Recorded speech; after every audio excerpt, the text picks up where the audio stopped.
이수미는 1972년 여고 시절을 발표하며 가요계의 혜성처럼 등장합니다. 그녀는 이 곡이 발표됨과 동시에 엄청난 인기를 얻으며 일약 스타덤에 오르게 됩니다.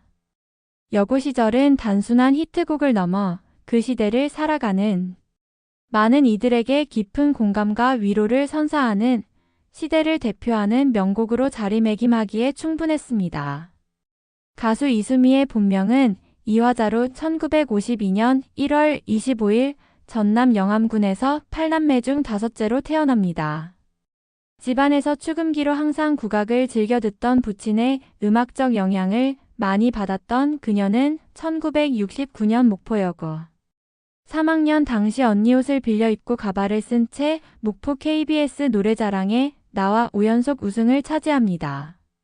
1970년에도 목포 MBC 노래자랑에 나가 역시 최우수상을 수상합니다. 그리고 이 당시 이 대회를 참관했던 오아시스 레코드 손진석 사장의 눈에 띄어 서울로 상경합니다. 청순한 미모에 부드럽고 호소력 있는 허스키 보이스를 지니고 있던 그녀는 1970년 8월에 때늦은 후회지만을 타이틀로 한 옴니버스 앨범에 참여하게 되는데 옴니버스란 지금의 컴필레이션 앨범과 같은 형태로 여러 가수가 한 앨범에 참여하는 형식을 일컫는 말입니다. 이때 이수미의 음악 장르는 트로트였습니다. 오아시스 레코드사 사장은 이수미에게 큰 기대를 걸고 그녀의 곡을 타이틀로 하고 앨범 이미지조차도 그녀의 사진을 넣기도 했었지만 이 앨범에서 히트곡은 사실 나오지 못했습니다.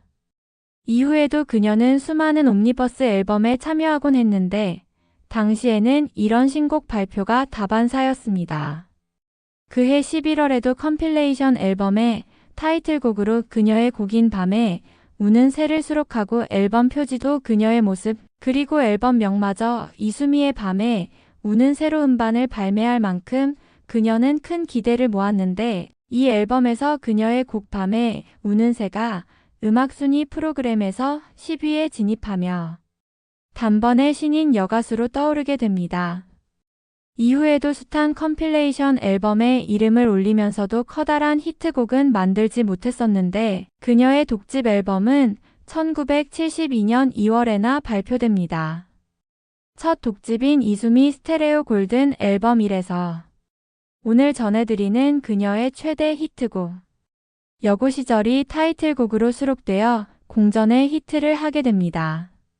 이 노래는 전속 회사인 오아시스 레코드 내부에서 노래를 취입할 가수 선정을 놓고 여가수들이 치열한 경합을 벌인 곡이었습니다. 1972년 작곡가 김영광은 신곡 여고 시절을 취입할 가수를 선정하기 위해 오아시스 레코드에 전속된 모든 여가수를 대상으로 오디션을 실시했습니다. 이때 방주연과 이수미는 치열하게 신경전을 벌이면서 자연스럽게 라이벌 관계가 형성되었습니다. 당시 막내 가수였던 이수미는 마지막 순서로 노래를 불렀습니다. 그녀의 노래를 들은 김영광은 이 곡은 내가 주인이다라며 곧바로 기타 3대의 반주로 동시녹음에 들어가게 됩니다. 이러한 과정을 거치면서 1972년 2월 오아시스 레코드에서 여고 시절을 타이틀곡으로 한 이수미의 첫 독집 앨범을 발매하게 됩니다. 졸업 시즌을 겨냥한 앨범이었기에 이수미는 여고생 콘셉트로 교복을 착용한 사진으로 재킷 커버를 장식했습니다. 다행히 히트 예감은 적중했습니다. 총 10곡의 수록곡 중 타이틀곡 여고 시절은 라디오와 TV에서 매일같이 흘러나오며 단번에 폭발적인 반응을 몰고 왔습니다. 4월부터 발표된 모든 방송국의 가요 베스트 10 인기 차트에서 몇 달간 상위권에서 내려올 줄 몰랐고 특히 여고생들의 절대적인 호응을 얻었습니다. 이에 여고 시절을 놓친 방주연은 같은 여고생을 소재한 곡 자주색 가방을 불러 히트시키며 이수미와 팽팽한 인기 대결을 벌이게 됩니다. 이수미는 여고 시절이 크게 히트하면서 각 방송국에서 신인 가수상을 거치지 않고 곧바로 MBC 10대 가수상, TBC 7대 가수상을 수상하는 이변을 연출했습니다. 1972년 한 해 동안 공전의 히트를 기록한 여고 시절 덕분에 각종 방송, 잡지사에서 수여하는 가요상에는 이수미의 이름이 빠지지 않았습니다. 당시고 차중락을 추모하며 그해 최고의 남녀 신인 가수에게 수여하는 제4회 낙엽상 수상자도 이수미와 김세환이었습니다.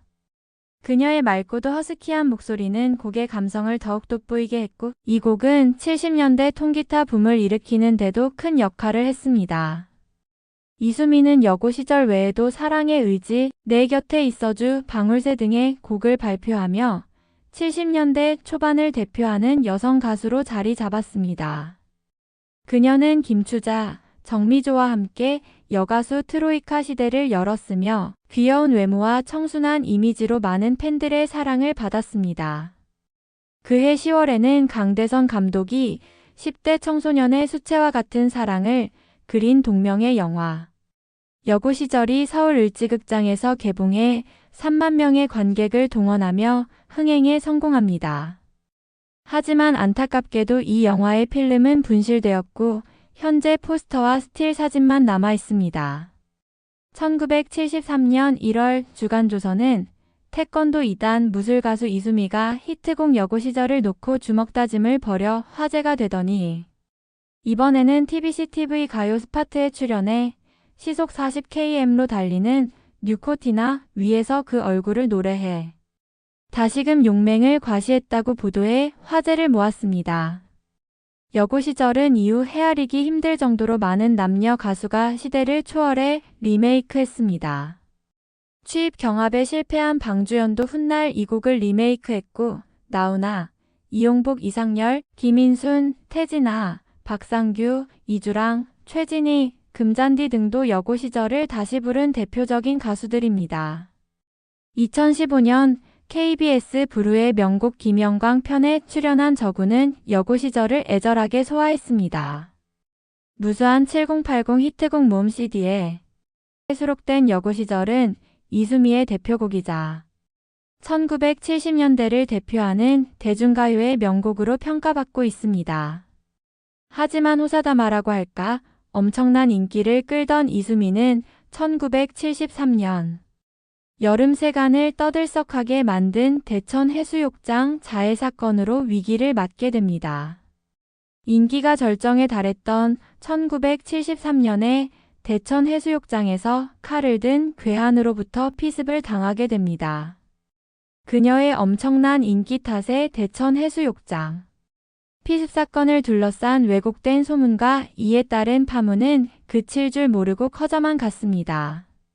경찰은 그녀가 연인에 의해 실연을 당해 자해를 했다고 발표했지만 사실은 실제로 피습을 당한 사건이었습니다. 현장에 있었던 짧은 머리의 남자들이 경찰에 연행돼 조사를 받는 피해를 막기 위해 그녀가 경찰에 거짓 진술을 했던 것이었습니다. 그녀는 연일 언론에 보도되는 등 사건이 일파만파로 커지는 것이 부담스러워 자해했다고 거짓말했고 피습이 한순간에 자해 소동으로 바뀌었다고 당시 엄청 혼란스러웠던 상황을 이야기한 적이 있습니다. 꽃다운 21살의 이수미. 이제 막 피어나는 시절에 닥친 끔찍한 악몽은 그가 침착하게 감당할 수 있는 수준이 이미 아니었습니다. 영문을 알기 어려운 상황에 대해 많은 사람들이 충격과 혼란을 느끼는 사이 사건은 급박하게 일단락됐습니다. 그 후 이수미는 대중 앞에서 종적을 감추게 됩니다. 온갖 소문이 나돌았으나 밝혀진 것은 없었습니다. 그야말로 인기는 한순간에 나락으로 떨어졌습니다. 그해 말 그녀는 조용히 살고 싶어라는 곡으로 재기를 노렸지만 팬들의 반응은 싸늘했습니다. 그러나 기회는 다시 왔습니다. 1974년 박건호 작사, 김영광 작곡의 내 곁에 있어주로 돌아온 그녀는 명예 회복은 물론 MBC 10대 가수상, MBC 최고 인기곡, TBC 최고 여자 가수상을 수상합니다. 그런데 이번에는 더 큰 사건이 닥쳤습니다. 1975년 연예계 대마초 사건으로 아무런 죄도 없이 여기게 된 것입니다. 당시에 대마초를 피는 연예인들과 가깝게 지냈고 그 자리에도 있었기 때문이었습니다. 이수미는 그때 모든 걸 내려놨다. 20년을 소리 한 번 안 내고 지내다 보니 어느 날부터 말이 나오지 않았다며 실어증 환자가 됐던 사연을 고백하기도 했습니다. 이수미 본인은 대마초를 피지 않았음에도 혐의를 벗지 못한 채 무기한 방송정지 처분을 받으며 사실상 연예계를 떠날 수밖에 없었습니다. 우리 사회에서 대마초는 여전히 금기어입니다. 한 시절 일부 연예인들이 대마초 합법화를 주장했지만 대마초에 대한 부정적인 사회 정서로 인해 받아들여지기 어려웠습니다. 1975년 12월에 터진 연예계 대마초 사건은 우리 대중음악이 빅뱅을 앞두고 있던 시점에 찬물을 끼얹은 일대 사건이었습니다. 가수 몇 명을 구속하거나 활동 중단시킨 사건이었지만 모처럼 발아하기 시작한 한국적인 록과 포크 음악이 이로 인해 싹이 잘려버렸습니다. 당시 경향신문 1975년 12월 4일과 5일 자에 이장희, 윤영주, 이종용 등 3명의 가수가 습관성의 약품관리법 위반 혐의로 구속됐다고 보도합니다. 이틀 뒤 기타리스트 겸 작곡가 신중현과 월남에서 돌아온 김상사의 가수 김추자도 구속됩니다. 이들 외에도 가수 이수미, 김세환, 김정호, 장현 등을 비롯하여 정훈이, 임창재, 이미숙 등이 구속되거나 출연 정지 처분을 받았습니다. 이후 2차 대마초 파동 때 막 인기 가도를 달리던 조용필까지도 소위 남산의 중앙정보부에 끌려가서 구타를 당하는 등 곤욕을 치른 뒤에 출연 정지를 당하게 됩니다. 조선일보는 75년 11월 26일부터 76년 1월 20일 사이 대마초 관련 연예인은 모두 54명으로 구속 20명, 불구속 11명, 수용 중 13명, 훈방 10명이라며 그 가운데 가수는 23명, 배우 3명, 코디미언 2명, 악사 26명이라고 보도했습니다.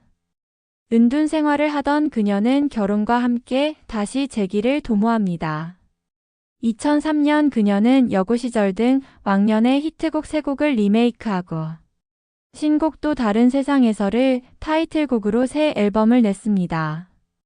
다시 가수 활동을 재개하며 개신교 신앙으로 복음성가 가수로 활동도 했으며 그 뒤 이수미는 자신의 콘서트, 방송 출연, 동료 가수 콘서트, 게스트 출연 등으로 가수 활동을 하다가 결혼 20년 만에 향년 69세의 나이로 세상을 떠나 팬들에게 가슴 아픔을 안겨주었습니다. 이수미는 2020년 12월 폐암 3기 판정을 받고 이듬해 4월부터 신촌 세브란스 병원에서 투병 생활을 이어가다 2021년 9월 2일 세상을 등지게 됩니다. 이수미의 남동생 이기욱 선생님은 당시 한 매체를 통해 8개월 정도 투병 생활을 하시다가 가족들 곁에서 편안하게 운명하셨다고 밝혔습니다. 이어 누님은 지난해 병을 인지하고 곡 작업을 하며 지난해 5월 별이 빛나는 이 밤에 노래도 발표하는 등 끝까지 노래에 대한 열정이 있었다고 전했습니다. 1973년 대천 해수욕장 피습 사건, 1983년 이른바 사회정화 운동으로 인한 출연 금지 등 가수 생활에서 여러 시련도 겪었지만 기독교 신앙생활로 안정을 찾고 2003년 신보 또 다른 세상에서를 발표하는 등 대중가수로서 활동을 재개했고 복음성가 활동도 했습니다. 2003년부터 다시 가수 활동을 재개하며 개신교 신앙생활과 복음성가 활동도 하기도 했으며 2021년 5월에 마지막으로 작업한 별이 빛나는 이 밤에가 유작으로 남게 되었습니다. 누구나 학창시절을 떠올리면 여러 감정이 교차할 것입니다. 아쉬움도 남고 후회스러운 일도 있고 친구들과의 소중한 우정이 생각나기도 하고 잊지 못할 추억이 떠오릅니다. 그러한 질풍노도의 시절을 떠올리며 다시 그 시절로 돌아가고 싶은 사람도 있고 고개를 절레절레 흔들며 다시는 그 시절로 돌아가고 싶지 않다는 사람도 있을 것입니다. 학창시절 하면 아무래도 학교 안에서 보낸 일보다는 학교 밖에서 보낸 일이 기억날 것입니다. 소풍, 백일장, 수학여행, 영화관람, 운동 경기 응원 등이 기억에 남습니다. 부모 몰래 선생님 몰래 하던 이성 교제가 떠오르는 사람도 있을 것입니다. 이성에 빨리 눈뜬 학생들은 중학생과 고등학생 시절 연애에 빠지기도 했습니다. 어른들이 보면 풋사랑이라고 하겠지만 열심히 사랑한 친구들도 있었습니다. 이성에 별로 관심이 없는 학생들은 집과 학교를 오가며 모범생으로 지내기도 했습니다. 그래도 목석이 아닌 다음에야 고등학생 때는 이성에 관심이 많이 갈 수밖에 없습니다. 그러니 여고 시절 같은 노래가 히트한 것이 아닌가 생각합니다. 여학생들은 여학생들대로 그런 사랑을 꿈꾸었고 남학생은 남학생들대로 여고생들의 마음을 알고 싶어서 여고 시절을 듣고 또 들었던 것입니다. 1970년대를 수놓았던 가수 이수미가 우리 곁을 떠난 지 벌써 5주기를 바라봅니다. 그녀는 폐암투병 끝에 별세했지만 그녀의 음악과 족적은 여전히 많은 이들의 기억 속에 깊이 자리 잡고 있습니다. 이수미는 여고 시절을 통해 톱스타 반열에 올랐으며 시대를 초월한 감동을 선사했습니다. 이수미는 단순히 노래만 부르는 가수가 아니었습니다. 그녀는 가수들의 권익 보호에도 깊은 관심을 갖고 대한가수협회 이사와 감사직을 수행하며 음악계 발전을 위해 헌신했습니다. 그녀의 이러한 노력은 대중에게 아름다운 음악을 선사하는 동시에 음악인들의 권리를 지키는 데에도 기여했습니다. 그녀는 노래를 통해 위로와 희망을 전하는 동시에 사회적 책임을 다하는 진정한 예술가였습니다. 비운의 가수 이수미 선생님은 노래를 통해 삶의 희망을 노래했고 그녀의 음악은 영원히 우리 곁에 함께할 것입니다. 감사합니다. 연예정보 24시 에이나였습니다.